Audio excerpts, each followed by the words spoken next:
ରାଉରକେଲା ଜଲଦା ନିକଟରେ ଗତ 10 ତାରିଖରେ ହୋଇଥିବା ବିମାନ ଦୁର୍ଘଟଣାରେ ଆହତ ହୋଇଥିବା 6 ଜଣଙ୍କ ମଧ୍ୟରୁ ଆଜି ଜଣଙ୍କର ଚିକିତ୍ସାଧୀନ ଅବସ୍ଥାରେ ମୃତ୍ୟୁ ହୋଇଯାଇଛି। ମୃତକ ରାଉରକେଲା ବେଦବାସ ସିଂଟୋଲା ଅଞ୍ଚଳର ସୁଶାନ୍ତ କୁମାର ବିଶ୍ୱାଳ ବୋଲି ଜଣାପଡ଼ିଛି। ଦୁର୍ଘଟଣା ପରେ ସୁଶାନ୍ତଙ୍କ ସମେତ 2 ପାଇଲଟ, ଜଣେ ମହିଳା ଏବଂ ଅନ୍ୟ ଏକ ଦମ୍ପତି ଜେପି ହସ୍ପିଟାଲରେ ଭର୍ତ୍ତି ହୋଇ ଚିକିତ୍ସାଧୀନ ଥିଲେ। ଅଧିକ ଚିକିତ୍ସା ଲାଗି ସ୍ୱାମୀ ସ୍ତ୍ରୀ ମୁମ୍ବାଇ ସ୍ଥାନାନ୍ତରିତ ହୋଇଥିବା ବେଳେ ଅନ୍ୟମାନେ ସ୍ଥାନୀୟ ହସ୍ପିଟାଲରେ ଚିକିତ୍ସାଧୀନ ଥିଲେ। ଆଜି ସୁଶାନ୍ତଙ୍କର ସ୍ୱାସ୍ଥ୍ୟାବସ୍ଥାରେ ଅବନତି ଘଟିବାରୁ ତାଙ୍କୁ ମୁମ୍ବାଇ ପଠାଇବାକୁ ସମସ୍ତ ବ୍ୟବସ୍ଥା ସରିଥିଲା। ହେଲେ ମୁମ୍ବାଇ ସ୍ଥାନାନ୍ତର ପୂର୍ବରୁ ତାଙ୍କର ମୃତ୍ୟୁ ହୋଇଯାଇଥିଲା। ଖବର ପାଇ ସୁଶାନ୍ତଙ୍କ ପରିବାରବର୍ଗ ଆସି ଜେପି ହସ୍ପିଟାଲରେ ପହଞ୍ଚିଛନ୍ତି। ଦୁର୍ଘଟଣା ପରେ ଆଘାତ ପାଇ ସୁଶାନ୍ତଙ୍କର ଫୁସ୍ଫୁସ୍ ସଂକ୍ରମିତ ହୋଇଥିବା ବେଳେ ଆଜି କେଉଁ କାରଣରୁ ତାଙ୍କର ମୃତ୍ୟୁ ହେଲା ତାହା ଡାକ୍ତରୀ ରିପୋର୍ଟ ପରେ ଜଣାପଡ଼ିବ। ଆସନ୍ତୁ ଶୁଣିବା ଏ ବାବଦରେ କ'ଣ କହୁଛନ୍ତି ଚିଫ୍ ଏଡିଟର ସତ୍ୟାନନ୍ଦ ମହାନ୍ତି। ଦେଖନ୍ତୁ, ଗତ 10 ତାରିଖରେ ଇଣ୍ଡିଆ ଅନ୍ ଏୟାର ଦୁର୍ଘଟଣାଗ୍ରସ୍ତ ହୋଇଥିଲା ଏବଂ 6 ଜଣ ଏଥିରେ ଆହତ ହୋଇଥିଲେ। ଜଲଦା ନିକଟରେ ହେଇଥିଲା, ରାଉରକେଲା ଜଲଦା ନିକଟରେ ହେଇଥିଲା ଏବଂ 6 ଜଣ ଆହତ ହୋଇଥିଲେ। 6 ଜଣଙ୍କୁ ଆହତ ଅବସ୍ଥାରେ ଜିପି ହସ୍ପିଟାଲରେ ଭର୍ତ୍ତି କରାଯାଇଥିଲା। ତନ୍ମଧ୍ୟରୁ ଜଣେ ଦମ୍ପତି ଥିଲେ, ତାଙ୍କୁ ବମ୍ବେ ଟ୍ରାନ୍ସଫର କରାଯାଇଛି, ଅଧିକ ଚିକିତ୍ସା ପାଇଁ ମୁମ୍ବାଇ ଟ୍ରାନ୍ସଫର କରାଯାଇଛି ଏବଂ ପାଇଲଟ ସୁଶାନ୍ତ ବିଶ୍ୱାଳ ଏବଂ ଅନିତା ସାହୁ ନାମକ 4 ଜଣ ଏଠି ଚିକିତ୍ସାଧୀନ ଥିଲେ।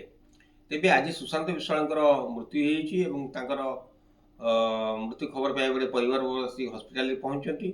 କେଉଁ କାରଣ ତାଙ୍କର ମୃତ୍ୟୁ ହେଲା ତ ଡାକ୍ତରୀ ରିପୋର୍ଟ ପାଇଲା ପରେ ଜଣାପଡ଼ିବ। କିନ୍ତୁ ଗୋଟେ କଥା ଯେ ସେ ଏୟାରକ୍ରାଫ୍ଟରେ ଥିଲେ ଏବଂ ଏୟାରକ୍ରାଫ୍ଟ 10 ତାରିଖ ଜଲଦା ନିକଟରେ ଦୁର୍ଘଟଣାଗ୍ରସ୍ତ ହେଲା, ସେଥିରେ ସେ ମୃତ୍ୟୁରେ ଆହତ ହୋଇଥିଲେ ଏବଂ ତାଙ୍କର ଫୁସ୍ଫୁସ୍ରେ ଆଘାତ ହୋଇଥିଲା। ସେ ଟ୍ରିଟମେଣ୍ଟ ଥିଲେ, ମଝିରେ ତାଙ୍କୁ ଭେଣ୍ଟିଲେଟର ନିଆଯାଇଥିଲା। ଭେଣ୍ଟିଲେଟର ବାହାରିଲା ପରେ ତ ସ୍ୱାସ୍ଥ୍ୟ ଅବସ୍ଥା ଠିକ୍ ଥିଲା। ଆଜି ତାଙ୍କର ସ୍ୱାସ୍ଥ୍ୟ ଅବସ୍ଥା ଖରାପ ହେବାରୁ ମୁମ୍ବାଇ ସହିତ କଣ୍ଟାକ୍ଟ କରାଯାଇଥିଲା। ମୁମ୍ବାଇରୁ ଲୀଳାବତୀ ହସ୍ପିଟାଲ ସାଙ୍ଗରେ କଣ୍ଟାକ୍ଟ କରାଯାଇଥିଲା, ତାଙ୍କୁ ଚିକିତ୍ସା କରାଯାଇଥିଲା ଏବଂ ଟ୍ରାନ୍ସଫର ସେଠି କରାଯାଇଥାନ୍ତା। ସେଥିପାଇଁ ଏୟାର ଆମ୍ବୁଲାନ୍ସ ମଧ୍ୟ ଆସିଯାଇଥିଲା ଏବଂ ତାଙ୍କୁ ସିଫ୍ଟ କରାଯାଇଥାନ୍ତା ଏହି ସମୟରେ, କିନ୍ତୁ ହସ୍ପିଟାଲରେ ସେ ମୃତ୍ୟୁବରଣ କଲେ। ତେବେ ବାକି ଯେଉଁ ପାଇଲଟ ଅଛନ୍ତି ଏବଂ ଅନିତା ସାହୁ ନାମକ ଯିଏ ଅଛନ୍ତି, ସେଠି ଜଣେ ମହିଳା ଅଛନ୍ତି, ତାଙ୍କର ସ୍ୱାସ୍ଥ୍ୟ ଅବସ୍ଥା ବର୍ତ୍ତମାନ ଭଲ ଅଛି। ଅନ୍ୟମାନେ ମଧ୍ୟ ଭଲ ଅଛନ୍ତି, କିନ୍ତୁ ସୁଶାନ୍ତଙ୍କର ଆଜି ମୃତ୍ୟୁ ହୋଇଛି। ତେବେ ତାଙ୍କର ସୁଶାନ୍ତଙ୍କର ଆଗରୁ ମଧ୍ୟ ସ୍ୱାସ୍ଥ୍ୟଜନିତ କିଛି ଥିଲା, ସମସ୍ୟା ଥିଲା। ସେ ଏଠି ଜେପି ହସ୍ପିଟାଲରେ ଆଗରୁ ମଧ୍ୟ ଚିକିତ୍ସାଧୀନ ଥିଲେ, ତେଣୁ ତାଙ୍କୁ ପୂର୍ବରୁ ମୁମ୍ବାଇ ଟ୍ରାନ୍ସଫର କରାଯାଇଥିଲା। କାରଣ ଯେହେତୁ ଜେପି ହସ୍ପିଟାଲ ଚିକିତ୍ସାଧୀନ ଆଗରୁ ଥିଲେ, ତେଣୁ ତାଙ୍କ ଚିକିତ୍ସା ଏଠାରେ କରାହେଉଥିଲା। ସେ ଯେତେବେଳେ ଭୁବନେଶ୍ୱର ଯାଇଥିଲେ ଅଧିକ ଚିକିତ୍ସା ପାଇଁ, ସେଠୁ ଫେରିଲା ବେଳେ ପ୍ଲେନ୍ କ୍ରାସ୍ ହେଇଥିଲା ଏବଂ ଏ ଯେଉଁ ପ୍ଲେନ୍ ପଡ଼ିଆରେ ଓହ୍ଲାଇଲା ବେଳେ ଦୁର୍ଘଟଣା ହେଇଥିଲା, ଯେଉଁ ଏମର୍ଜେନ୍ସି ଲ୍ୟାଣ୍ଡିଂ କଲାବେଳେ ଯେଉଁ ତାଙ୍କର ଏମର୍ଜେନ୍ସି ଲ୍ୟାଣ୍ଡିଂ କଲାବେଳେ ଦୁର୍ଘଟଣା ହେଇଥିଲା, ତାପରେ ପରେ ତାଙ୍କୁ ଆଣିକି ଏଠି ଭର୍ତ୍ତି କରାଯାଇଥିଲା। ତାଙ୍କର ପରିବାରବର୍ଗ ଆସି ଏଠି ପହଞ୍ଚିଲା ପରେ ଟ୍ରାନ୍ସପୋର୍ଟ ଡିପାର୍ଟମେଣ୍ଟର ଯେଉଁ ଅଛନ୍ତି ସଚିବ, ତାଙ୍କ ସାଙ୍ଗେ କଥାବାର୍ତ୍ତା କରିଥିଲେ ଏବଂ ତାଙ୍କୁ ସମସ୍ତ ପ୍ରକାର ସରକାରୀ ସାହାଯ୍ୟ ମିଳୁଛି ବୋଲି ତାଙ୍କ ପରିବାର କହିଛନ୍ତି ଏବଂ ସରକାରଙ୍କ ତରଫରୁ ମଧ୍ୟ ଏଥିପାଇଁ ଚିକିତ୍ସା ଖର୍ଚ୍ଚ ସମସ୍ତ ବହନ କରାଯାଇଥିଲା, ସମସ୍ତ ପ୍ରକାର ସୁବିଧା ଯୋଗାଇ ଦେଇଥିଲା।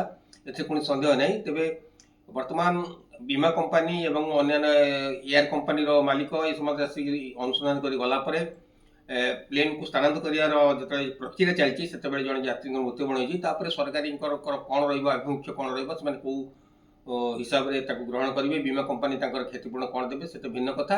ତେବେ ଗୋଟେ କଥା ସ୍ପଷ୍ଟ ହେଇଛି, ସୁଶାନ୍ତ ବିଶ୍ୱାଳ ଯିଏ, ତାଙ୍କର ମୃତ୍ୟୁ ହୋଇଛି ଏବଂ ବର୍ତ୍ତମାନ ଜେପି ହସ୍ପିଟାଲରେ ତାଙ୍କର ପରିବାରବର୍ଗ ମଧ୍ୟ ସେଠି ଅଛନ୍ତି।